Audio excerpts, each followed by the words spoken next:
Hey, Viking fans, this is Keith Millard, and you are listening to the One Bar and Lupicus Show. Go Vikes! All right, welcome back to the One Bar and Lupicus Show. Today, we are joined by Steven of the Guilty as Charged podcast, one of the best I'll say the best Chargers podcast out there. I've actually tuned in quite a bit, so I'm not blowing smoke up Steven's ass. I mean, check out today's episode. You had NFL Network's, don't say it, Ben Fennell. That's right. Ben Fennell. We sure did. Very legit. That was good stuff. So be sure to check that out. Steven, thanks for hopping on. Yeah, man. Thank you. And thanks for that selfish plug. You can follow us at the GAC Podcast 17. And we did just interview Ben Fennell. We released our top 50 big boards today. So lots of good content over there on our YouTube channel and on our podcast as well. Yes. Description or links will be down in the descriptions. Check him out. If his face looks familiar, we actually had him on. He represented the Chargers in our YouTubers mock. I believe at the time you took Sam Cosmi. Yes, and I did. Was it Vera-Tucker, the last one? It sure was, yeah. Which we will definitely be talking about. We were just talking about before we get on here. Vikings fans are probably wondering why the hell we have somebody from the Chargers on in April. And, Chargers pick right before us. They're at 13. Vikings are at 14. I want to know everything that is happening in Charger world when it comes to the draft, more so to prepare myself mentally, physically, emotionally, in case the Vikings do get sniped. So let's just get right into it. Let's start off with the Chargers' top 3 needs. Yeah, so I mean, based off of what I said in the last 2 mocks, the first need is offensive line. You know, I'm wearing my Justin Herbert jersey right now. The mission of the offseason has been to upgrade the protection around him. They signed Corey Linsley from the Packers. I'm sure Vikings fans are very happy about that one. Really? Yeah, they also signed Matt Filer from the Steelers and Ode Abushi from the Lions. So basically, most of their money from free agency went towards upgrading the offensive line. They still need a left tackle. And when you listen to what Brandon Staley talks about and kind of what the biggest needs this offseason are, it's tackle and it's corner and it's safety. So I think tackle and corner obviously in play at 13. It wouldn't shock me if they took a safety at 13, but I think that's probably a second round selection. So I think the two biggest possibilities at 13, depending on how the board plays out, are a left tackle or a corner. Yeah, which is painful to hear. We all know it. The Chargers definitely need offensive line help, as do the Vikings, which will, if a guy falls, is going to have me drinking beers at a rapid pace to try to prepare myself.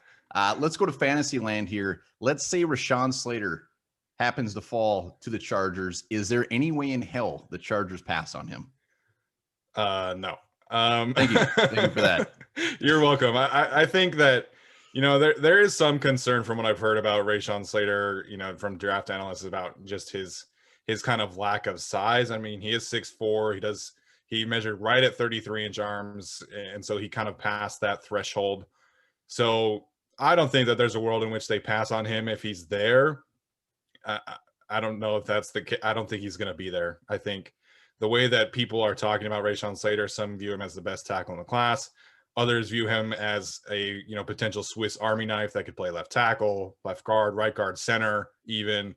So I kind of have a hard time. It seems like you do as well, believing that Rashawn Slater will even be on the board at 13. But yeah, if he's there, that's a home run pick. It's the best case scenario for the Chargers, who frankly, they need a left tackle, but frankly, they just need more talent. And so getting a guy like Rashawn Slater would be a home run, best case scenario for the Chargers.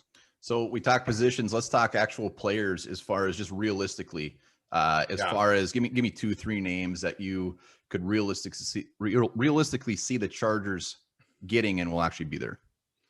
Yeah, well, I mean, the quarterback position kind of being the way that it is this year is definitely going to push some players down the board. But I don't know how far that's going to be. I think, when you're talking about offensive tackles, I think the likely scenario there is that Penei Sewell and Rashawn Slater are off the board, and so the Chargers would be potentially looking at Christian Darrisaw. I know I mocked Sam Cosmi in our first one. The league seems kind of a little lower on him as of late, which kind of doesn't make sense to me. And then I love Elijah Vera-Tucker. He's one of my favorite players in the class. I have a top 10 grade on him. But the way that the Chargers value length at the position makes me think that they would not take Elijah Vera-Tucker. So I think to me, it's going to come down to Christian Darrisaw, the offensive tackle from Virginia Tech, J.C. Horn, the cornerback from South Carolina, and potentially kind of wild card pick here, the cornerback from Northwestern, Greg Newsome. I think that's kind of the main three players. I would love to say Elijah Vera-Tucker in that conversation, but I think it's going to be one of the corners or Christian Darrisaw. Yeah, you guys need to keep your damn hands off of Vera-Tucker. He's my dream boat. He's my dream scenario right now. Yes. No, it's great because, I don't know if I've said this to you before, but I loved Ezra Cleveland last year. He was one of my players. I wanted the Chargers to take him in the second round. Unfortunately, they did not do that. So after they traded up, they couldn't take him. So I think pairing Ezra Cleveland and Elijah Vera-Tucker would be a great scenario for the Vikings. You can figure out who's left tackle, who's guard in training camp. Just get a super talented player who can play multiple positions. So I think Elijah Vera-Tucker, if the Chargers didn't fully need a left tackle and they could have kind of pigeonholed themselves into that situation, I think Elijah Vera-Tucker would make a lot of sense. But they need someone to play left tackle and start from day one. They don't have a starter at that position on the roster right now. So unfortunately, I do think it would not be Elijah Vera-Tucker.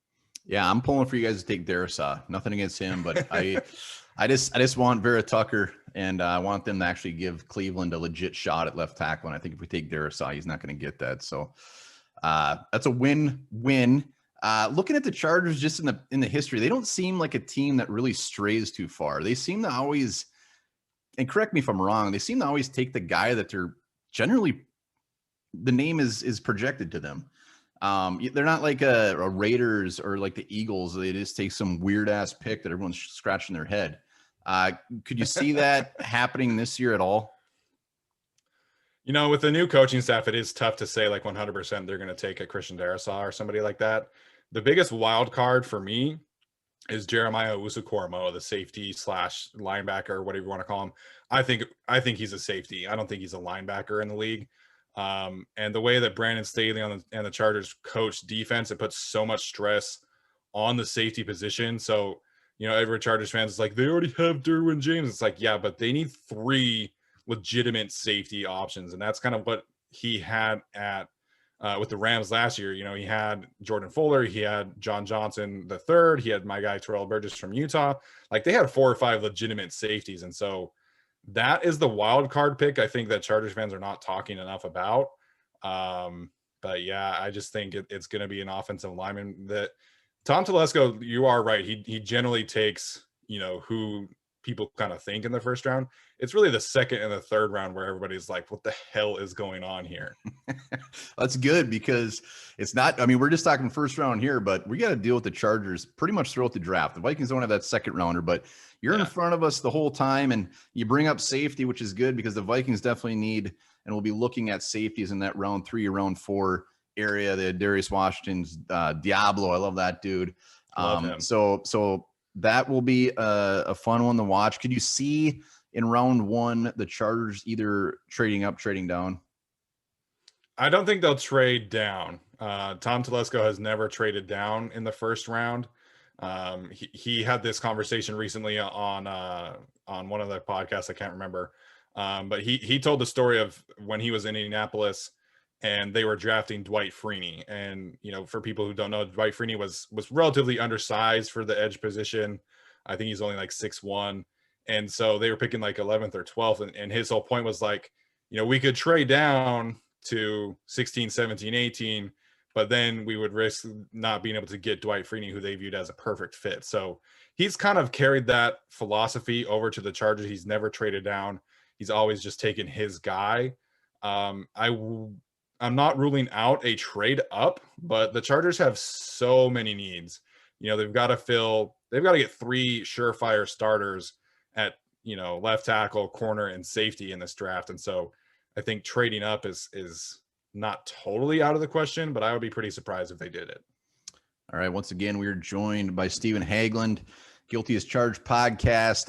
Let me talk receivers a little bit. Any chance one of those, like a Waddle or Smith, falls? Do you think they would have any interest? I don't think they would. I don't think they would take Devontae Smith. because Keenan Allen and Devontae kind of have the same kind of skill set. I think, route running precision, a little ability, after the catch. But I think Jalen Waddle would be tough for them to pass on. Like, the worst case scenario for the Chargers right now is Slater's off the board, JC Horn's off the board. And so you're kind of looking at a potential where you're talking yourself into Jalen Waddle or Christian Darrisaw, or like I said, Greg Newsome. I think in that scenario, they would take Jalen Waddle. I think his skill set would be too much to pass on for, pairing a guy with elite speed with a quarterback like Justin Herbert. I think would be a little too tempting for the Chargers front office. Let me throw another mild pipe dream at you. If Patrick Surtain falls, is it a no-brainer? No brainer, man. No brainer. I think JC Horn is the best corner in the class. He's my favorite corner, but Patrick Surtain is a plug and play corner, super well rounded. I think Horn is a better tackler, but I think Surtain is a much smarter and more pro ready player at this point. And he can do everything that the Chargers want to do. He can play press, he can play off man, he can play zone. Very versatile, long, big corner. So no, I don't think that they would pass on Patrick Surtain unless, like Rashawn Slater is still on the board. Man, Rashawn Slater dream is dying every second closer to the draft.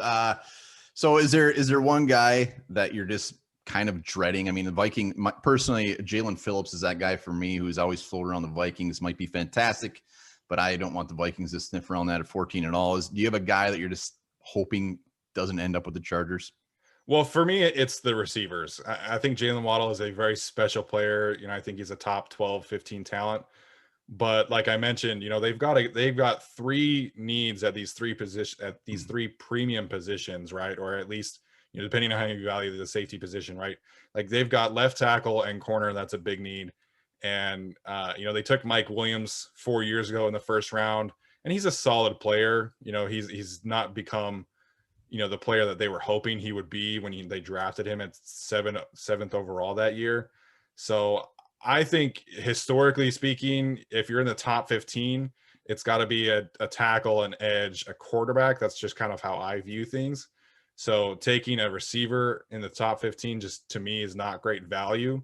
And I just don't think the Chargers can afford that kind of risk. It'd be very fun. Jalen Waddle on this offense would be a lot of fun, but I just don't think they can afford to take on that kind of risk. In the same boat. If Jalen Waddle is there at 14, it's gonna be very interesting. Very interesting. I'm hoping these guys keep falling. I want the Vikings to trade back, get that second round pick back. Oh man. But yeah, it's gonna be a fun draft to watch this year. A lot of unknowns. I won't have you make your actual prediction, but if you had to guess the leading candidate as of today, which I think I already know the answer, who do you think the Chargers would take? I think it's going to be Christian Darrisaw. I'd be pretty surprised.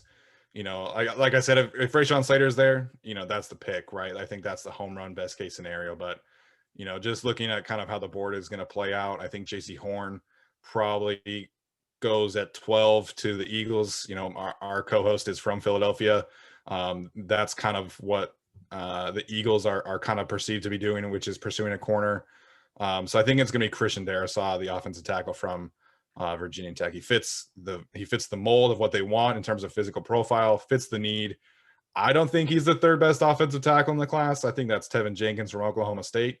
But I think Darrisaw, he checks all the boxes for what the Chargers are looking for at this point.